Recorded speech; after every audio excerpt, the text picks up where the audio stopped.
우리가 지난주에 나오미와 룻의 이야기들을 통해서 세대를 넘어서 하나님 일하신다라는 말씀을 같이 나눴습니다. 그래서 제가 말미에 이런 말씀을 드렸어요. 이 시대를 살아가는 우리가 모두가 이 시대의 모세요 바울과 같은 존재들이다. 우리가 하나님 앞에 그렇게 쓰임 받아야 된다라는 말씀을 드리면서 함께 10대도 70대 이상도 함께 축복했던 그런 시간들이 있습니다. 이 시대에 모세와 바울과 일주일간을 함께 사셨어요. 여러분들은 어떠셨어요? 네, 쉽지는 또 않은가요? 또 여러분들이 함께 살고 있는 모세가요, 하나님 만나기 전에 모세일 수도 있습니다.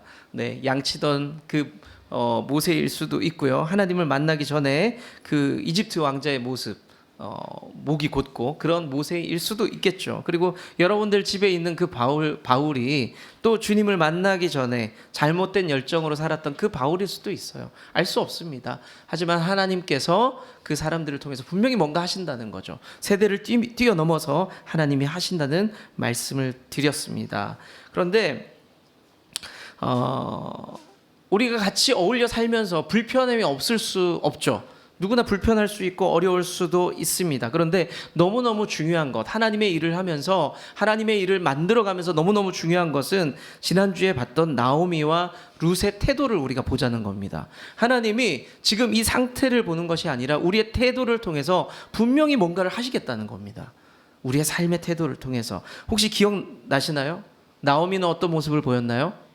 나오미도 며느리와 함께 살아가는 것이 마냥 좋지 않을 것 같다라는 짐작의 말씀을 드렸죠. 그래서 나오미도 룻을 보면서 좀 동행하는 결단을 했다라는 말씀을 드렸어요. 그래서 우리가 다음 세대를 보면서 같이 걸어주자, 같이 좀 품어주자, 안아주자라는 말씀을 드렸습니다.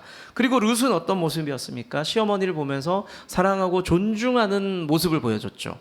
그러면서 이 두 사람의 모습을 보면서 하나님의 일이 우리의 삶의 태도를 통해서 결국에는 이렇게 역사하고 일어나는구나 라는 것들을 확인할 수 있었습니다. 자, 마지막 세 번째 인물은요, 보아스입니다. 보아스. 오늘 보아스를 통해서 보아스의 어떤 모습을 통해서 하나님께서 일하시는지 잠깐 한번 살펴보려고 합니다. 자, 보아스는요, 헌신과 책임의 태도를 가지고 있습니다. 우리가 본 스토리들을 좀 다시 한번 정리해 볼까요? 룻이 보아스의 발밑에서 예쁘게 단장하고 좋은 향을 내면서 그렇게 잠든 척했던 그 사건 기억하시죠? 그런 상황 속에서 그 모습을 보아스가 깨어나서 보게 됩니다. 자, 보아스가 그 여인을 보고 뭐라고 얘기했냐면, 지금 사람들 많을 때 나가면 안 된다. 너 여자가 지금 나랑 같이 있다가 나가면 이상한 소문 들고 너한테 좋을 게 하나도 없다. 그러니까 사람들이 없는 시간에 아주 깊은 밤에 새벽에 네가 나가면 좋겠다라고 이야기를 합니다. 그리고 가는 길에 그냥 빈손으로 보내지 않고 음식을 채워서, 보리를 채워서 챙겨서 보내게 되죠. 그렇게 긴 밤이 지나고 룻을 돌려보냅니다. 그리고 나서 보아스가 굉장히 바빠졌어요. 왜 바빠졌냐면 나오미와 룻의 삶을 들었잖아요. 그런데 이 가정을 누군가는 책임을 져야 되는데 내가 기업 물을 자, 저 가정을 책임질 자라는 것은 알겠는데, 제가 말씀드렸죠. 순번이 있다 그랬어요. 우선순위가. 그 내부에 조건들이 있었는데, 순위가 있었는데 가장 가까운 기업 물을 자가 내가 아닌 거예요. 그러니까 그 사람에게 확인이 먼저 필요했던 겁니다. 그래서 가장 먼저 우선순위에 있는 사람을 찾아갑니다. 그리고 나오미 가정을 설명을 해줘요. 이런 가정이 있다. 당신이 기업 물을 자의 1순위다. 하겠냐라고 질문합니다. 그랬더니 이 사람이 뭐라고 얘기하냐면 하겠다고 해요. 내가 그 집을 이렇게 세우겠다. 잃어버린 재산도 찾아오고 내가 세워주겠다라고 이야기를 합니다. 그런데 여기서 보아스가 한마디 더 보탭니다. 뭐라고 하냐면, 근데 그 집에 나오미만 있는 게 아니라 며느리가 있어요. 젊은 며느리 룻이 있는데 그 사람과의 결혼도 해야 돼요. 그리고 그 사람의 가정도 책임져야 됩니다 라고 했더니 이 사람이 얼굴이 어두워지면서 그건 좀 이라고 얘기합니다. 그건 좀 못하겠다는 거예요. 이유가 뭐냐면, 내가 가진 재산도 있을 거 아니에요? 그런데 룻과 결혼을 해서 아이를 낳다 보면은 무슨 문제가 생길까요? 상속의 문제가 생기는 겁니다. 그러니까 내 재산이 옆으로 샌다라고 생각한 거예요. 그래서 룻과 결혼은 좀 어렵겠다라고 계산을 해보니까 안 되겠다라고 거절을 하게 됩니다. 자, 그러면 아까 말씀드렸죠. 이 사람이 거절을 하면 다음 우선순위가 누구라고요? 보아스입니다. 그렇습니다. 보아스에게 순번이 이제 넘어오게 됩니다. 그래서 보아스가 의지가 있어요, 없어요? 사실 있습니다. 그래서 사람들을 모아요. 어떤 사람을 모으냐면 그 지역의 유지, 장로들을 모아서, 이게 왜 그러냐면 적법한 절차인 거예요. 이렇게 해야 탈이 없고 문제가 없어요. 사람들을 모은 다음에 선언을 합니다. 내가 기업 물을 자인데, 나오미 가정에 기업 물을 자인데 나오미의 가정도 세워주고 저 젊은 여자 룻과 결혼을 해서 그 가정을 살리겠다라고 선언을 하게 됩니다. 실제로 결혼을 진행하게 되고요. 자, 한번 생각해 볼게요. 보아스가요, 마냥 좋아서 일을 이렇게 진행을 했을까요? 한번 생각해 보시죠. 룻은 그냥 좋았을까요? 앞에서 거절했었던 사람처럼 계산할 머리가 없었을까요? 이 사람도 계산할 수 있겠죠. 그런데 룻의 표정이 아른거렸어요. 자기 앞에서 굉장히 부끄럽고 힘들었지만 어려운 자기의 이야기를 했던 룻과 나눴던 대화, 그리고 본인이 약속했잖아요. 걱정하지 말라고. 내가 책임지겠다라고 약속이 있었고, 본인에게는 하나님과의 율법, 그 약속도 있었습니다. 그 책임이 있었습니다. 그래서 나오미의 가문이 일어날 수 있도록 내가 헌신하겠다라고 결단하게 되는 거죠. 보아스는요, 룻이라는 세대랑 그리고 나오미라는 세대 사이에서 그렇게 헌신자가 되게 됩니다. 내가 일으켜 보겠다. 그러면 이렇게 보아스가 헌신하게 될 때 보아스가 얻게 되는 게 뭘까요?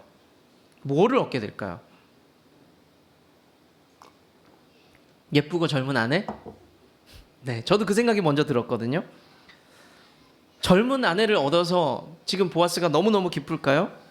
사실은 앞서 말씀드렸다시피 보아스도 생각을 해보고 계산을 해보면요, 손해날 부분이 분명히 있거든요. 손해나는 일은 사람들은 잘 안 하려고 합니다. 그런데 보아스는요, 그 계산보다, 손해는 이미 보였을 겁니다, 눈으로. 근데 그 계산보다도 의무와 책임을 더 중요하고 무겁게 생각했던 겁니다. 그래서 손해를 각오했던 거죠. 그러면 보아스가 그 손해만 보면서 끝났을까요? 그래, 손해 보고 말지 뭐, 한 사람 살리는 건데, 이렇게 생각하면서 손해 보고 끝내자라고 생각하면서 이야기가 마무리될까요? 아니요. 말씀을 보면요, 이 보아스가 하나님의 역사 속에서 이름을 남기게 됩니다. 하나님의 역사 속에 이름을 남겨요. 다윗 왕의 족보, 하나님의 스토리 안에서 보아스의 이름이 딱 성경에 찍히게 됩니다. 자, 21절, 22절의 말씀 한번 볼까요? 같이 앞에 한번 볼게요. 시작.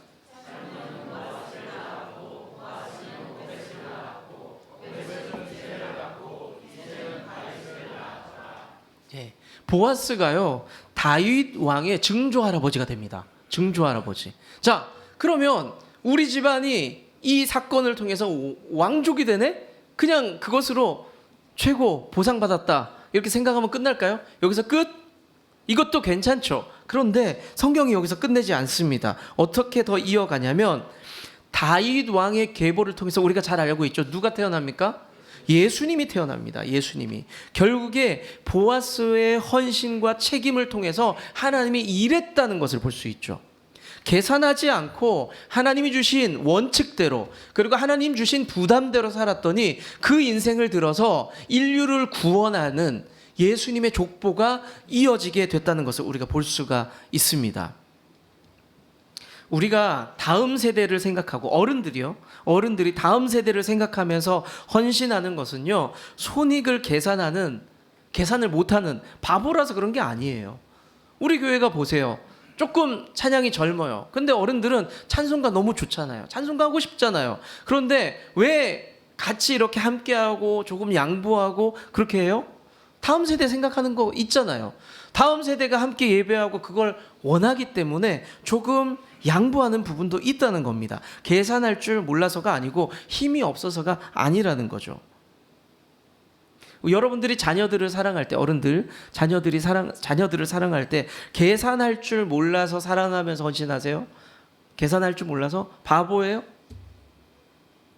계산했으면, 손익을 따졌으면 자녀를 낳거나 자녀를 키우지 못하겠죠. 제가 계산하는 것만 생각해 봤더니 가만히 집에서 하루를 이렇게 보면요, 제 아내가 바보예요. 음식하고 밥그릇에 밥을 담고 계속 그거 준비하고, 아들이 어디 간다 그러면 피곤할 것 같으니까 내가 장산까지는 태워줄게. 너네 둘 다 혜택 보고 있잖아. 그거 쉬운 거 아니에요. 버스 타고 가! 이렇게 할 수 있잖아요. 다 큰 놈들이. 저는 그런 생각을 했는데 아내는 그냥 계산하지 않고, 날도 뜨거운데 뭐 내가 장산까지 태워주지, 내가 기차 타는 데까지 태워다 줄게, 이렇게 하는 것을 보면서 바본가? 이렇게 생각하지 않았어요. 아내가 아이들에게 굉장히 헌신적이구나 라고 생각을 하는 거죠. 자, 그러면 저는 좀 달라요. 아시겠지만 저는 좀 다릅니다. 아내는 굉장히 헌신적이지만 저는 좀 계산도 하고 판단도 합니다. 네, 맞아요. 제가 아주 어렸을 때 결혼했고, 어렸을 때 아이들을 28에 낳았고, 그랬기 때문에 저도 아주 젊은 그냥 이기적인 남자였을 뿐입니다. 그래서 아이가 태어나고 아이에게 들어가는 돈이 많은 것들을 눈으로 본 거죠. 그래서 아내한테 말도 안 되는 제안을 한 겁니다. 정리 잘 할 테니까 이 아이들에게 매일매일 들어가는 돈을 엑셀로 작업을 한번 해볼까? 그리고 이 아이들이 결혼하거나 내가 나이가 한 70대쯤 되었을 때 그 엑셀 파일을 아이들에게 주고 부담을 주면 어떨까? 우리 노후가 예? 아우 막 난리 났네요. 그러면 내 삶이 조금 더 편안할 것 같은데 라는 얘기를 했더니 여러분들과 똑같이 아내가 반응을 해서 좀 얼마나 2살 연하 남편이 철딱선이 없어 보였겠습니까? 저를 비웃었습니다. 그럼 뭐 어쨌든 하지는 않았어요. 말이 그렇다는 거지 뭐 그렇지는 않습니다. 철없는 모습을 보였죠. 우리가 이 땅에 보아스와 같은 존재가 될 필요가 있다는 거죠. 자녀를 돌보면서 손해 많이 보시잖아요. 엄청 희생하시고 참고 인내하고. 여기 계신 어머님 아버님들 왕년에 생각해 보세요. 이 자식들 하는 모습 보면 참으셨겠어요? 옛날의 모습 같았으면? 참기가 어렵죠. 나도 옛날에 좀 성격 있었잖아. 나도 좀 놀았잖아. 그냥 안 보면 그만이거든. 그런 친구들 있으면 안 보면 그만이잖아요. 근데 그럴 수가 없다는 겁니다. 교회에서도 마찬가지죠. 다음 세대 챙긴다고 희생들을 많이 하세요. 음식도 만들어 주시고 재정도 보내주시고 마음도 써주시고 여러 가지로 희생을 하고 있습니다. 우리의 이 헌신을 통해서 분명한 것은 하나님 일하고 있다는 거죠. 여러분들의 가정의 헌신을 통해서, 교회 안의 헌신을 통해서 다음 세대가 분명히 자라나고 있고 다음 세대를 하나님께서 키워주고 있다는 겁니다. 여러분들 그 하나만으로도 여러분들 위로받으면 좋겠고 격려가 되면 좋겠습니다. 다음 세대들에게, 청년들과 학생들에게도 똑같은 이야기를 권하고 싶습니다. 여러분들도 분명히 그 세대가 돼요. 나도 맨날 18살 같았어요. 그냥 어른들이 맨날 예뻐해주고 아이고 우리 제철이 참 잘한다, 교회에서 칭찬받는 그런 학생일 줄만 알았어요. 그런데 어느 날 나이가 들어가면서 책임과 무게가 생기더라고요. 사실 좀 부담스러운 부분이 있었습니다. 우리 학생들도 그날이 분명히 옵니다. 다른 사람들이 나를 어떻게 부르냐면 승민 집사님, 신승민 집사님 이거 좀 해주세요 라고 얘기할 때 지금은 안 해! 이렇게 얘기한단 말이에요. 근데 그때가 되면 왠지 나를 바라보는 중딩한테 그런 말을 못해요. 그때가 온다니까요. 그때 계산할 수 있는 욕구들이 막 생겨요. 내가 이렇게 하면 내가 힘들고 어려운데, 그런 생각들이 들 때가 있습니다. 그때 망설이지 않고 지금 여러분들을 돌봐주는 어른들처럼 여러분들이 다음 세대를 위해 헌신할 수 있는 그런 세대가 되면 좋겠습니다. 그래서 우리 지금 청년들과 청소년들도 하나님 앞에 그렇게 쓰임 받았으면 좋겠어요. 네. 이현정 집사님 청년들과 함께 할 때 늘 좋잖아요. 근데 1% 힘들 때가 좀 있잖아요. 없어요. 네, 좋습니다. 네. 예, 말이 저렇지 뭐 속이 썩어 문드러지죠. 네. 그치만 고등학생 이현정 자매와 40대가 된 이현정 집사의 삶이 책임과 무게가 달라진 거죠. 우리는 그렇게 자라나고 있고 무게를 감당하고 지금 이 보아스처럼 무게를 감당하면서 하나님의 쓰임받는 도구가 되고 있다는 겁니다. 여러분들은 신앙생활의 연차가 깊어질수록 연륜이 더해 갈수록 분명히 그 무게감을 분명히 경험하게 될 겁니다. 그 무게를 통해서 여러분들 다시 한번 똑똑히 기억하세요. 이 무게를 통해서 하나님이 일하신다는 것을 기억하시면 좋겠습니다. 말씀 정리할게요. 오늘 등장인물 중에 아직 제가 소개하지 않은 한 사람이 있습니다. 갓난아기 이름을 찾아보실까요? 혹시 아세요? 오벳이 있습니다. 오벳. 갓난아기 오벳이 있는데요. 여러 세대의 헌신을 통해서 하나님의 이야기를 통해서 오벳이라는 아이가 태어납니다. 오벳은요, 우리가 잘 알고 있는 것처럼 다윗 왕의 할아버지 같아요. 근데 저는 이 순간 묘한 감정을 느껴요. 우리는 이 성경을 읽는 순간에 오벳을 어떻게 보고 있어요? 아기라고 보고 있잖아요. 근데 그 뒤에는요, 오벳은 어떤 이미지인지 아세요? 다윗 왕의 할아버지. 이게 인생이 참 묘하지 않아요? 오벳은 한 사람은 어떤 때는 아기였는데 어떤 때는 할아버지가 되어 있다니까요. 나린이 할머니 된다? 안 올 것 같지만 그날이 온다니까. 진짜 그날이 와요. 김종판 집사님, 지금의 외형을 생각해 본 적 있으세요? 20대 때?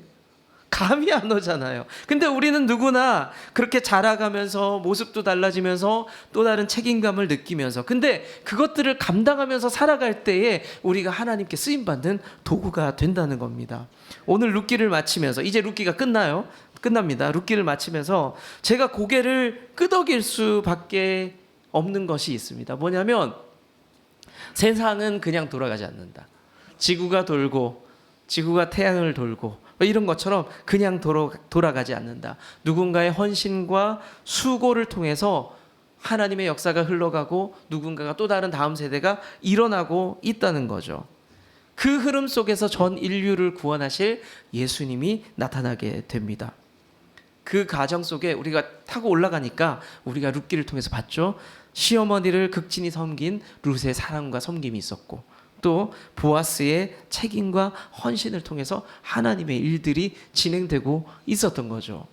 여러분들 엄청난 책임감 가운데 살아가고 있지 않으세요? 내 남편 어떡하지? 내 아내 어떡하지? 내 아이들 어떡하지?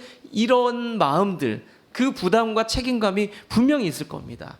하지만 그것을 잘 감당할 때 하나님의 역사가 흘러간다는 것을 꼭 기억하시길 바랍니다.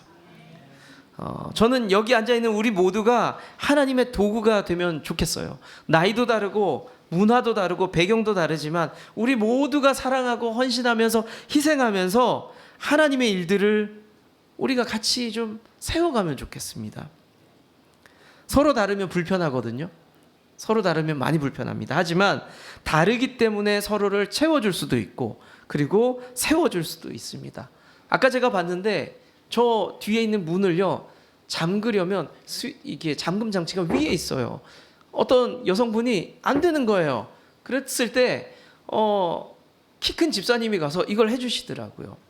그걸 보면서 우리가 서로 다를 수 있지만 서로를 채워줄 수는 있겠구나라는 생각도 들었습니다. 하나님께서 세대를 초월해서 지금도 우리 안에 그리고 우리 다음 세대 가운데서 일하는 분이라는 것을 기억하시면 좋을 것 같아요. 지금 옆에 있는 어리고 약한 자녀들을 통해서, 그 아이들을 통해서도 하나님 일하십니다. 믿으십니까? 지금 안 될 것 같은 내 옆에 있는 누군가를 통해서도 하나님은 분명히 일하실 겁니다. 자녀들도 생각해 보세요. 우리 어머니 아버지는 이제 연로하셔, 나이가 많으셔, 힘도 없으셔 라고 생각할 수 있지만 그 어머니와 아버지, 할아버지와 할머니 통해서도 하나님께서는 일하고 계시다는 것을 여러분들 믿으시면 좋겠습니다.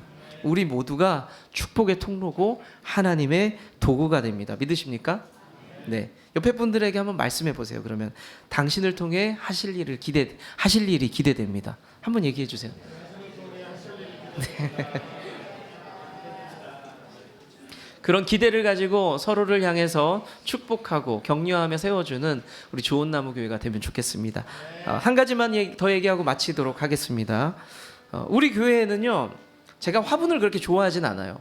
워낙 많이 죽여서 그렇게 좋아하지 않습니다. 근데 어쩌다 보니까 어쩌다 보니까 우리 교회 안에 현관 쪽에 조화와 생화가 모두 있어요. 작은 화분 속에, 꽃병 속에 있습니다. 둘의 공통점이 뭔지 아세요? 예뻐요.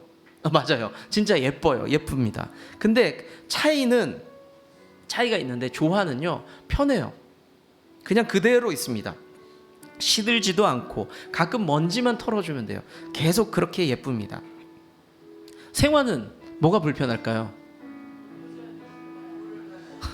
손이 많이 가요. 제가 지금 살아있는 화분 보면서 좀 신기한데 얘네들이 생각보다 안 죽어요. 저는 진짜 잘 죽이거든요. 근데 너무 안 죽어요. 어떻게 하냐? 주일 예배가 끝나면 일단 맡은 분이 계신데 최수일 집사님이 저 화분 4개를 다 밖에 내놓습니다. 그러면 제가 주중에 매일 물을 줘요. 매일 물을 줘요. 네. 제가 매일 물을 줘야 되는지 몰랐는데 도연아 권사님이 저거 매일 물 줘야 된다고 그래서 물을 줍니다. 날이 너무 덥잖아요. 어느 날 봤더니 애들이 막 시들시들해서 다 떨어져 있어요. 근데 물을 주니까요, 다음날 확 펴 있는 거예요, 꽃이. 제가 너무 놀랐습니다. 어찌됐든 간에 볕도 쪼여주고 물도 줘가면서 정성을 쏟으면서 그렇게 보고 있습니다. 근데 정성을 쏟아도 가끔 시들시들할 때가 또 있습니다. 자, 둘 다 예쁜데, 제 기준에서요, 둘 다 예쁜데 단점은 뭐가 더 많아요? 생화가 훨씬 많아요. 너무 번거롭고 피곤합니다. 근데 마음 가는 게 좀 달라요. 마음 가는 게 귀찮고 신경 쓰여도 계속 손이 닿았던 생화의 마음이 더 쏟아집니다. 더 마음이 갑니다. 우리 공동체를 보잖아요. 모양도 다르고 배경도 다르고 다 다른 모습을 가지고 있습니다. 그래서 다 예쁘고 다 좋아요. 저는 다 좋아 보여요. 죄송합니다. 근데 좀 귀찮아요. 손이 많이 가요. 예, 여러분들 번듯해 보이는 누군가도 손이 간다는 사실을 기억하셔야 돼요. 네, 손이 많이 갑니다. 그래서 제가 조화와 생활을 묵상하면서 제가 그런 생각도 했어요. 순간적으로 차라리 다 성도님들 다 좋아하면 좋겠다. 그냥 먼지만 닦아주고 아무렇지도 않게 아무 문제도 없이 그래 살아가는 좋아하면 좋겠다라고 생각을 했는데, 근데 제가 생각해 보니까 생화는 제가 마음이 간다 그랬잖아요. 이게 달라요. 여러분들이 만약에 큰 교회라서 저랑 인사해도 잘 모르고 누군지도 몰라요. 그랬다면 제가 마음이 덜 갔을 것 같아요. 근데 여러분들을 봤을 때 마음 가는 게 달라요. 야, 이거 날이 보통이 아닌데 이거, 이런 생각이 들면 용접하는 분도 또 생각도 나고, 이게 식자재 들고 막 2통 들고 막 뛰어다닐 집사님도 생각나고, 마음이 좀 사실은 다릅니다. 그렇게 정성을 들이고 기도하고 살펴도 여러분들의 삶은 그 꽃처럼 시들어 갈 때가 분명히 있어요. 그러면 저는 너무 속상하죠. 그러니까 여러분들은, 죄송합니다, 손이 많이 가요. 생화와 같은 존재예요. 되게 예쁘고 귀한데 그런 존재입니다. 그런 존재입니다. 그 말은 무슨 말이냐면요, 제가 여러분들을 엄청 사랑한다는 뜻입니다. 교회를 세우는 것도 똑같지 않을까요? 누군가를 세워주는 것도 똑같습니다. 분명 힘들고 피곤할 거예요. 자녀를 돌보는 것도요, 어른들을 봉양하고 모시는 것도요, 손이 많이 가요. 그럼 다 조화로 바꿔버릴까요? 아니요. 그 안에 우리의 마음이 없어요. 우리의 마음이 없습니다. 우리 안에 사랑이 있기 때문에, 좀 부족하고 연약해도 사랑이 있기 때문에, 내 손길이 닿았기 때문에 포기할 수 없잖아요. 포기할 수 없잖아요. 그 사랑이, 그 마음들이 하나님의 역사를 일으킨다는 걸 믿으시길 바랍니다. 여러분들 주변을 보면은 힘들고 어려운 분들이 있을 겁니다. 때로는 거리를 두고 싶은 사람도 있을 거예요. 그럴 때마다 하나님 주신 마음 가지고 그들을 섬기고 사랑하고 나아갈 때 여러분들, 하나님의 역사가 여러분들을 통해서 이루어진다는 것을 믿으시길 바랍니다. 여러분들 모두를 통해서 저는 하나님 일하실 것을 믿습니다.